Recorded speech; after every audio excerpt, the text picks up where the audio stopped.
In eerste instantie, in 2006, gingen we naar een nieuwe Ponta. In 2007 groeide het samen uit dat we zeiden, hey, die hypotheekshop Burgum, kunnen we er ook bij overnemen. En op dat moment hadden we eigenlijk alles voor ons gevoel gaan. We wennen hier in eerste mar, een hypotheekshop in Drachten, een hypotheekshop in Burgum.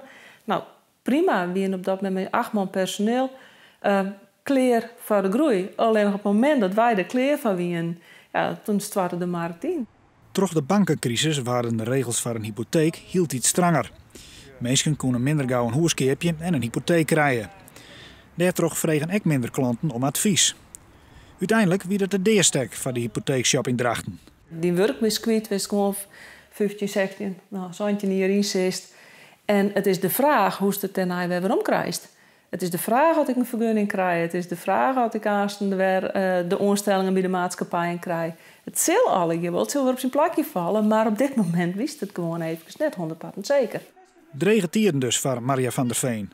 Maar het faillissement had ook wat goeds gebracht. Wat het ons wel leerd had, is waar het uiteindelijk wel om draait in het leven. En dat is wel om ons met zijn beiden en ons als gezin, dat dan natuurlijk op de eerste plek.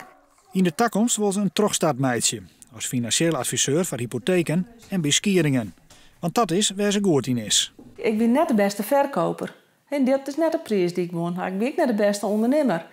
Maar het weer wel wat op dat certificaat staat van de beste adviseur, maar oprechte interesse in de klant. En ja, daar verzinnen ze misschien net altijd het meeste mee.